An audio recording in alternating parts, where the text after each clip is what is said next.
Nii, tere. Loen siis täna edasi ja ma olen üldse teises kohas, nagu mu taustast on näha. Seal taga mõnsa kunstniku seina, stiilikunstniku seina vaip ja olen üldse maal. Ja kuna tuli vastav teema, oma keha tundma õppimine ja üldse kehaga seotuvad peatükid, siis ongi see hea lugeda praegu ära, sest mul on mõte edaspidi võtta järgmiseks raamatuks Keha räägib. Keha räägib minuga, sinuga. Et loen need peatükid ära ja siis saab varsti raamat läbi ja saab uue raamatu võtta. Oma keha tundma õppimine.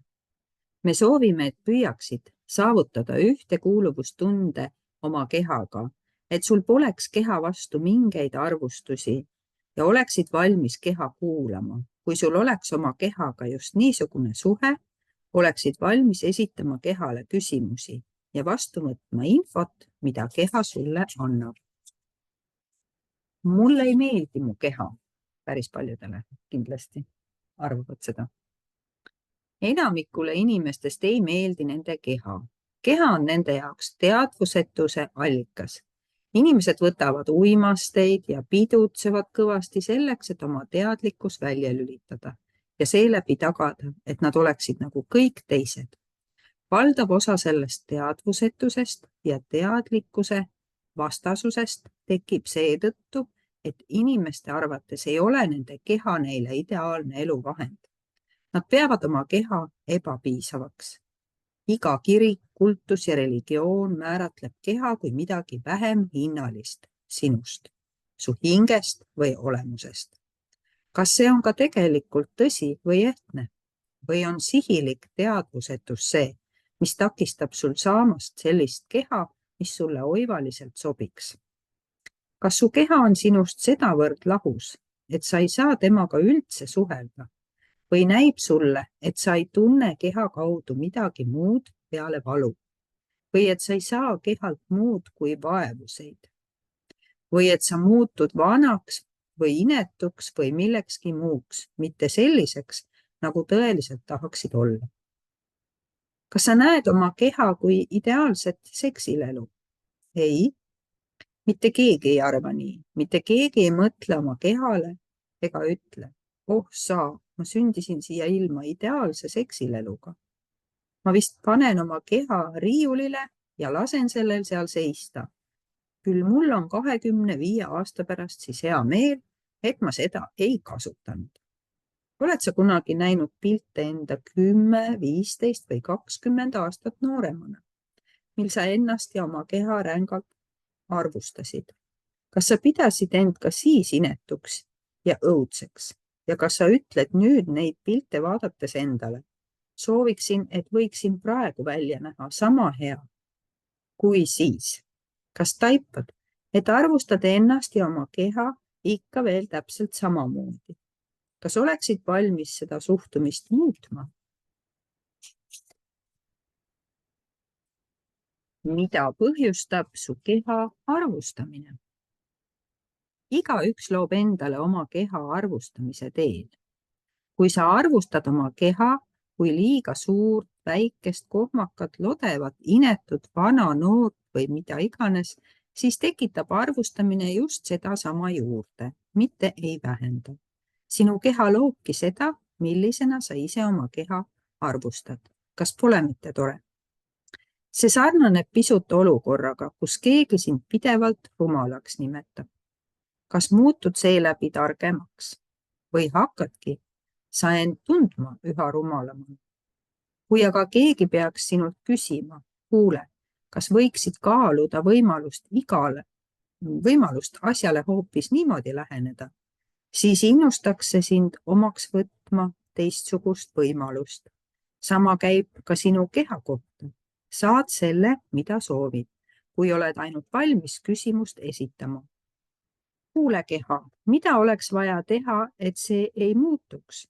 Kuid enamik meist hakkab pigem endale arvustuste tiraadi pidama, otse kui see peaks olukorda parandama.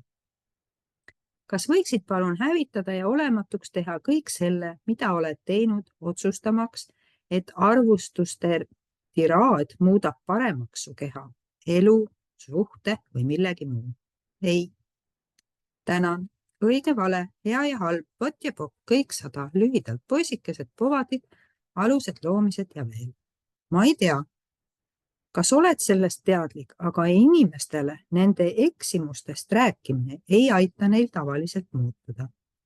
Sinu mõttekäik on selline: las ma räägin oma lapsele, mida ta täpselt valesti tegi ning võib-olla muudab ta oma käitumist.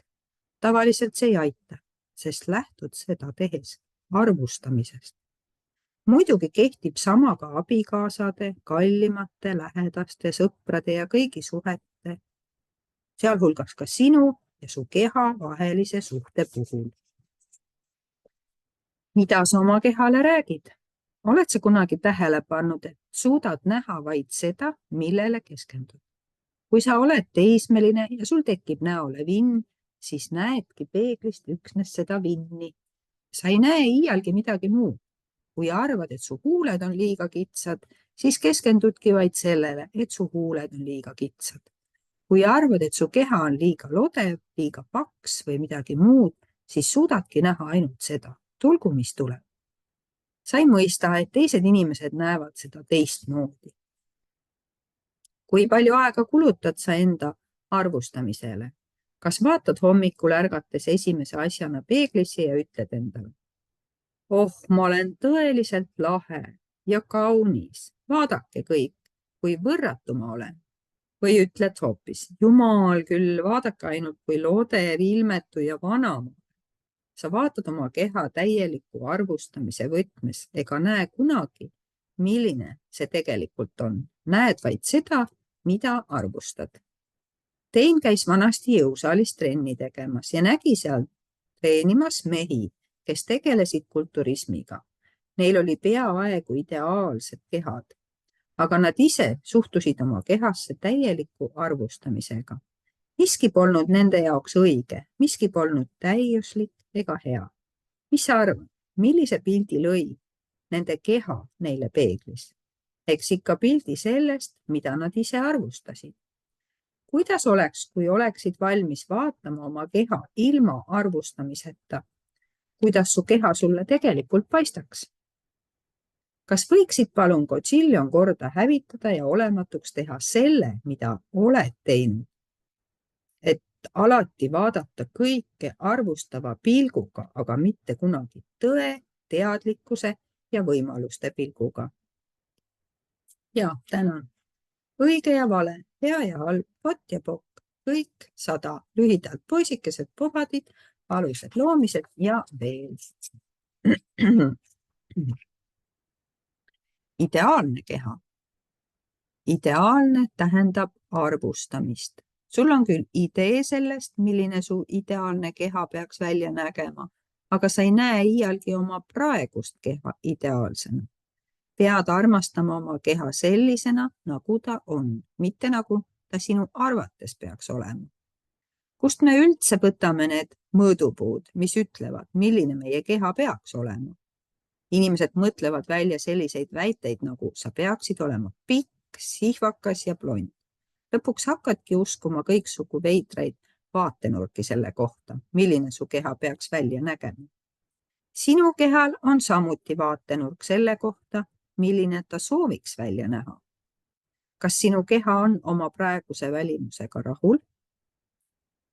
Me võtame endale vaatenurga selle kohta, milline me keha peaks olema, aga ei küsi kunagi: keha, milline sa tahaksid välja näha? Sa võib-olla ei rõõmusta oma keha välimuse üle, aga keha võib juhtumisi olla täiesti rahul või siis tahta mingit teistsugust välimust. Me eeldame alati, et meil on kontroll oma keha üle, aga saavutame selle kontrolli nõnda, et muudame keha arvustamise teel olematuks. Iga arvustus, mida keha kohta kasutad, on järjekordne vahend sellest eraldumiseks. Mitte keegi teine ei arvusta su keha samamoodi nagu sina. Teised arvustavad su keha vaid seetõttu, et oled ise püsti pannud sildi, millel seisab: andke mulle siia üks hoop. Iga arvustus loob mõnele su kehaosale väikese sildi, kus seisab. Seda ma enda juures arvustangi. Vaadake seda, rääkige sellest, arvustage mind samamoodi. See on nagu suur sähviv kuulutus, mida kõik näevad ja ütlevad siis. Näed, täna pisut vanem ja väsinum välja näed. Kuidas nad küll teadsid, et tundsid end täna vana ja väsinuna? Järelikult peab see tõsi olema. Ei, sina arvustasid ennast ning mõtlesid, et näed välja vana ja väsinud. Mida teised siis ütlema peaksid? Ikka seda, et näed välja vana ja väsinud. See aga kinnitab su arvustust ja muudab selle õigeks. Ning mis on tähtsam kui miski muu siin ilmas? See, et sul oleks õigus. Sa eelistaksid meelsamini õigsust vabadusele. Vaene keha. Sa meeldid oma kehale rohkem kui keha sulle. Su keha on tõepoolest su parim sõber. See on sarnane kutsika omamisele. Tead ju küll, kuidas kutsikad on alati valmis sinuga seltsima ja tegema kõike, mida tahad. Sinu kutsikas teab, et kui teda jalaga lööd, siis ei mõelnud sa seda tõsiselt ning ta tuleb sind lakkuma, sest sul oli ilmselt paha päev ja kutsikas tahab su enesetunnet tõsta. Kui mitu korda päevas sa siis oma keha lööd? Sinu kehal on oma teadvus ja teadlikkus, aga sa kohtled teda kui mitteteadlikku, väärarenguga kasulast, keda pead tugevalt ohjes hoidma, et ta midagi tehtud saaks. Sinu kehal on tegelikult tohutu hulk teadlikkust, mida ta võiks sinuga jagada. Kui vaid hakkaksid kehalt küsima nende asjade kohta, mis talle muret tekitab. Keha, mida sa süüa tahaksid? Keha, kas see oleks sinu jaoks toite? Keha, kas tahaksid selle inimesega seksida? Sinu keha suhtleb tegelikult sinuga, kui talle küsimuse esitad. Keha annab sulle teavet. Sinu keha on meeleelund. Ta on loodud sulle teavet andma. Kui sa tunned energiaid, mis ei tekita sinus head tunnet, võid omal kehalt küsida. Hea küll, keha, mida sa mulle öelda püüad? Oled tõenäoliselt tundnud kogu elu jooksul selliseid energiaid, millel polnud sinuga mingit pistmist. Eeldasid, et need energiad kuulusid sulle ning sa sulgesid need oma kehasse. Ütleme näiteks, et kasvasid sellises peres, kus keegi oli erakordselt vihane, aga ei väljendanud seda kunagi. Olid sellest energiast teadlik ka siis, kui tunnetuslikult ei mõistnud, millest sa täpselt teadlik olid. Tõlgendasid seda teadlikkust kui energiat, mis oli osa sinust. Ja mida sa nüüd teed? Võtad omaks teiste inimeste viha ja eeldad, et see kuulub sulle. Kui suudad seda kogeda, tunda või tajuda, siis eeldad, et tegu peab olema sinu vihaga. See pole tingimata tõsi. Küsi oma kehalt, mida sa tegelikult praegu koged, mida sa tegelikult tunned ja mida oma kehas praegu tegelikult tajun. Tähtis on aru saada, et sinu keha püüab sulle pidevalt midagi öelda. Ja sa ütled, mul on halb olla. See on valus. Ma tunnen end sandisti. Mis küsimus see selline on? Pane tähele, neis lausetes pole mingisugust küsimust. Enamjaolt ütleb su keha sulle, mis toimub parajasti kellegi teise kehas või räägib mingist teisest energiast, mille kohta sul pole mingit muud võimalust infot saada. Sinu keha on otse kui kassivurrud. Keha ülesanne on sulle infot anda, aga kui sa vastavat küsimust ei esita, siis sa iial infot ei saagi. Kui Tein töötas kiropraktikuna, pöördus tema poole mees, keda vaevas valu alaseljas. Tein korrigeeris meest 3 kuud järjest, aga midagi ei muutnud. Mehe seisund läks vaheldumisi aina paremaks ja halvemaks. Ühel päeval küsis Tein mehelt, kas see valu on sinu või kellegi teise oma? Ja patsient vastas, kellegi teise oma. Ja Tein küsis, kuidas sa end nüüd tunned? ja ta vastas kohe 50% paremini. Seljavalu polnudki üldse selle mehe oma. Tema keha edastas teavet selle kohta, mis toimus tema ümbritsevate inimestega. Ning kui ta oli seda endale tunnistanud, ei pidanud keha enam valu looma. Ja su keha võib sind ka aidata. Kui jõuad sellisesse punkti, kus võid oma kehaga tunda ühtekuuluvust ja temalt küsida, mida ta vajab, võivad avalduda kõiksugu veidrad asjad. Ükskord panin ma tähele, et mu liigesed valutasid. Seega läksin läbivaatusele endokrinoloogi juurde. Arst ütles, et mu kasvuhormoonid olid alla andnud ja mu kehakeemia vastas 81-aastase mehe omale. Küsisin, mida on vaja teha selle olukorra muutmiseks ning arst ütles mulle, et pean elu lõpuni kasvuhormoone võtma. Seega süstisingi ma endale järgmised 3 kuud kasvuhormoone, kuid ühel päeval hakkas mu keha end eest ära liigutama. Iga kord, kui valmistusin süstalt jala juurde tõstma. Ma ei suutnud mingi vahendiga endale seda nõela jalga torgata. Ma küsisin, keha, mida sa püüad mulle öelda? Kas tahad, et endale hormoone süstiksin? Ei. Kas vajad neid juurde? Ei. Aga kuidas me siis kasvuhormoone saama peaksime? Ma toodan seda ise. Olgu siis peale. Mul pole sellest ajast saadik liigestes mingit valu ega vaevust olnud. Ma lihtsalt küsin liigestelt kasvuhormooni juurde ja mu keha on siiani jätkanud hormoonide tootmist. Sinu keha peegeldab sulle su vaatenurka. Meie keha on imeline vahend, mis võib meie elu lihtsamaks teha, kui vaid kehalt seda paluksime, aga tavaliselt ei vaevu me seda tegema. Otsustame, et muutume vanemaks ega küsi endalt, mida oleks vaja teha selle olukorra muutmiseks. Sinu keha on täpne peegeldus su vaatenurgast sinu enda kohta. Kui sa oma vaatenurka muudad, siis muudab ka peegeldus. Mis siis, kui oleksid oma keha vastu tänulik? Kuidas võiks see välja näha sinu ja su keha jaoks? Ühel hetkel taipasin ma oma keha vaadates, et olin alati tahtnud endale sihvakat ja vormis keha, millel oleks suurepärane lihaste struktuur. Olin langetanud otsuse ja teinud arvustuse, et just selline peaks olema ideaalne keha. Paraku oli mu ainsaks eristatavaks kehavormiks suur vats, sest mu keha suutis ainult paisuda. Vormi saada ta ei suutnud ja ma ütlesin, hea küll keha, kuidas sina tahaksid välja näha?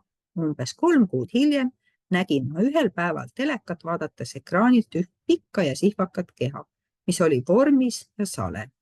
Ehtne ujujale omane keha. Tajusin, et sellist kuju mu keha endale soovikski. Vaatasin keha telekaekraanilt ja ütlesin, välja teed või? Tahad selline välja näha? Ei tule kõne allagi. Meie puusad on liiga laiad. Pole võimalik, et selline tulemuse saavutame. Mina aga langetasin ikka valiku teha kõik võimalik, et oma keha samasuguseks luua. Olin valmis tegema kõike, mida keha minult palus. Umbes 2 nädalat hiljem olin ma rannas lendavate taldrikute loopimas ja ühtäkki tegid mu puusad praks, praks, praks. Ma ütlesin, ohoo, mis praegu juhtus? See oli valus. Mu puusad ja vöö ümbermõõt vähenes 5 sentimeetrit. Selline asi ei tohiks võimalik olla. Su keha teab, mida teha, kui sa vaid palud tal sulle seda näidata. Meie aga lihtsalt ei palu. Mu keha palus mul lendavat taldrikut loopida. Mina läksingi randa lendavat taldrikut loopima ning ühtäkki olid mu puusad ja vöökoht kitsamad ning ma olen sellest ajast peale kõvasti kaalust kaotanud. Veider küll, aga see toimib. Nii. Et natuke on veel selle keha kohta, aga ma jätaksin siin pooleli. jätaksin selle koha peal poolele, su keha ütleb sulle, mida vaja. Ja varsti kohtume.